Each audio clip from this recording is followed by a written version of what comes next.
ನಮ್ಮ ದೇವರು ಕರ್ತನಾದ ಯೇಸು ಕ್ರಿಸ್ತನ ನಾಮದಲ್ಲಿ ಅನುದಿನದ ಆಹಾರ ಪ್ರಿಯರಿಗೆ ಪ್ರೀತಿಯ ಶುಭಾಶಯಗಳು.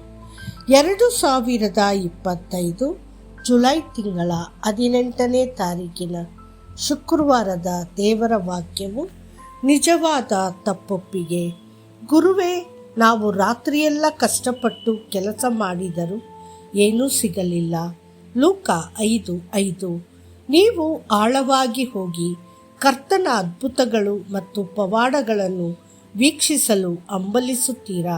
ನಂತರ ಮೊದಲು ಆತನ ಮುಂದೆ ನಿಮ್ಮ ಸ್ಥಿತಿಯ ನಿಜವಾದ ತಪ್ಪೊಪ್ಪಿಗೆಯನ್ನು ಮಾಡಿ ಮತ್ತು ನಿಮ್ಮನ್ನು ಸಂಪೂರ್ಣವಾಗಿ ಒಪ್ಪಿಸಿ. ನೀವು ಪ್ರಾಮಾಣಿಕವಾಗಿ ನಿಮ್ಮ ಮಿತಿಗಳನ್ನು ಕರ್ತನಲ್ಲಿ ಒಪ್ಪಿಕೊಂಡಾಗ ಮಾತ್ರ ಆತನ ಕೈ ನಿಮ್ಮ ಜೀವನದಲ್ಲಿ ಮಧ್ಯಪ್ರವೇಶಿಸಲು ಪ್ರಾರಂಭಿಸುತ್ತದೆ. ಪೇತ್ರನ ಬಗ್ಗೆ ಯೋಚಿಸಿ.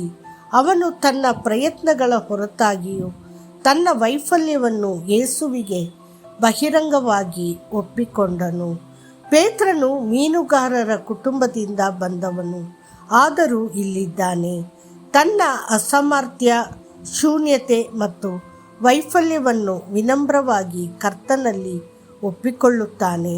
ನಾವು ರಾತ್ರಿಯೆಲ್ಲ ಶ್ರಮಿಸಿದೆವು ಮತ್ತು ಏನೂ ಸಿಗಲಿಲ್ಲ. ರಾತ್ರಿಯ ಸಮಯವು ಮೀನುಗಾರಿಕೆಗೆ ಪ್ರಮುಖ ಸಮಯ. ಆ ದಿನಗಳಲ್ಲಿ ಮೀನುಗಾರರು ಹೆಚ್ಚಾಗಿ ರಾತ್ರಿಯಿಡೀ ಕೆಲಸ ಮಾಡುತ್ತಿದ್ದರು. ಯೋಹಾನ 21:3. ಪೇತ್ರನು ತನ್ನ ಸೋಲನ್ನು ಪ್ರಾಮಾಣಿಕವಾಗಿ ಒಪ್ಪಿಕೊಂಡಾಗ ಅವನು ಯೇಸುವನ್ನು ಹೇಗೆ ಗೌರವದಿಂದ ಸಂಬೋಧಿಸುತ್ತಾನೆ ಎಂಬುದನ್ನು ಗಮನಿಸಿ. ಗುರು, ಅವನು ಯಜಮಾನನ ಮುಂದೆ ಸೇವಕನಂತೆ ನಮ್ರತೆಯಿಂದ ಮಾತನಾಡುತ್ತಾನೆ. ಇಂಗ್ಲಿಷ್ನಲ್ಲಿ ಗುರು ಅನ್ನು ನಾಯಕ ಅಥವಾ ಪ್ರಭು ಎಂದು ಅನುವಾದಿಸಲಾಗಿದೆ. ಹೌದು, ಕ್ರಿಸ್ತನು ನಮ್ಮ ಗುರು ಮತ್ತು ನಮ್ಮ ಪ್ರಭು. ಸತ್ಯವೇದವು ನಮಗೆ ನೆನಪಿಸುತ್ತದೆ, ನಿಮ್ಮನ್ನು ರಬ್ಬಿ ಎಂದು ಕರೆಯಬಾರದು, ಏಕೆಂದರೆ ನಿಮಗೆ ಒಬ್ಬನೇ ಬೋಧಕನಿದ್ದಾನೆ ಮತ್ತು ನೀವೆಲ್ಲರೂ ಸಹೋದರರು. ಮತ್ತಾಯ 23:8. ಆಳವಾದ ಕ್ರೈಸ್ತ ಜೀವನವು ಕ್ರಿಸ್ತನನ್ನು ಎಲ್ಲದರ ಕೇಂದ್ರದಲ್ಲಿ ಇರಿಸುತ್ತದೆ.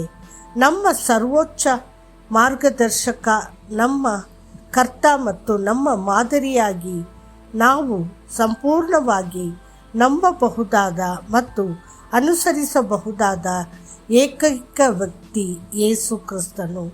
ಆತನನ್ನು ಗುರು ಎಂದು ಕರೆಯುವುದು ಎಂದರೆ ನೀನು ಉನ್ನತನಾಗಿರುವಿ, ನೀನು ಸರ್ವೋನ್ನತನು, ನೀನು ನನ್ನ ಮಾರ್ಗದರ್ಶಕ, ನಾನು ನಿನ್ನ ಸೃಷ್ಟಿ, ನೀನು ನನ್ನ ಸೃಷ್ಟಿಕರ್ತ ಎಂದು ಒಪ್ಪಿಕೊಳ್ಳುವುದು. ಪೇತ್ರನೊಂದಿಗೆ ಮಾತನಾಡಿದವನು ಸಮುದ್ರವನ್ನೇ ಸೃಷ್ಟಿಸಿದವನೇ. ಮೀನುಗಳು ಇಲ್ಲದ ಕಡೆ ಕಾಣಿಸಿಕೊಳ್ಳುವಂತೆ ಆಜ್ಞಾಪಿಸಬಲ್ಲವನು ಆತನೇ. ಪವಾಡ ಮಾಡಲು ಮೀನಿನ ಬಾಯಿಂದ ನಾಣ್ಯವನ್ನು ಸಹ ಆತನು ತೆಗೆದುಕೊಳ್ಳಬಲ್ಲನು. ಪೇತ್ರನ ತಪ್ಪೊಪ್ಪಿಗೆಯು ಅವನ ಅಸಹಾಯಕತೆಯನ್ನು ಮಾತ್ರವಲ್ಲದೆ ಕ್ರಿಸ್ತನ ಮೇಲಿನ ಅವನ ಆಳವಾದ ಭಕ್ತಿಯನ್ನು ಮತ್ತು ಅವನ ಹೃದಯದಲ್ಲಿ ಕರ್ತನಾದ ಯೇಸುವಿನ ಬಗ್ಗೆ ಅವನಿಗಿದ್ದ ಉನ್ನತ ಸ್ಥಾನವನ್ನು ತೋರಿಸುತ್ತದೆ. ದೇವರ ಪ್ರಿಯ ಮಕ್ಕಳೇ, ನಿಮ್ಮ ಜೀವನದ ಪ್ರತಿಯೊಂದು ವಿಷಯವನ್ನು ಕರ್ತನ ಮುಂದೆ ಬಹಿರಂಗವಾಗಿ ತನ್ನಿರಿ. ಪ್ರಾಮಾಣಿಕವಾಗಿ ಒಪ್ಪಿಕೊಳ್ಳಿರಿ, ಸಂಪೂರ್ಣವಾಗಿ ನಂಬಿರಿ. ನೀವು ಹೋಗಬೇಕಾದ ಮಾರ್ಗವನ್ನು ಆತನು ನಿಮಗೆ ಕಲಿಸುತ್ತಾನೆ ಮತ್ತು ಹಂತ ಹಂತವಾಗಿ ನಿಮಗೆ ಮಾರ್ಗದರ್ಶನ ನೀಡುತ್ತಾನೆ. ಹೌದು, ಅವನು ಶ್ರೇಷ್ಠ ಮತ್ತು ಪರಾಕ್ರಮಿ. ಮತ್ತಷ್ಟು ಹೆಚ್ಚಿನ ಧ್ಯಾನಕ್ಕಾಗಿ ಹಡಗುಗಳಲ್ಲಿ ಸಮುದ್ರಕ್ಕೆ ಇಳಿದು ಹೋಗುವವರು, ಮಹಾಜಲದಲ್ಲಿ ವ್ಯಾಪಾರ ಮಾಡುವವರು, ಅವರು ಕರ್ತನ ಕೆಲಸಗಳನ್ನು, ಅಗಾಧ ಜಾಲದಲ್ಲಿ ಆತನ ಅದ್ಭುತಗಳನ್ನು ನೋಡುತ್ತಾರೆ. ಕೀರ್ತನೆಗಳು 107, 23 ಮತ್ತು 24. ಕರ್ತನು ನಿಮ್ಮನ್ನು ಆಶೀರ್ವದಿಸಲಿ. ಆಮೇನ್.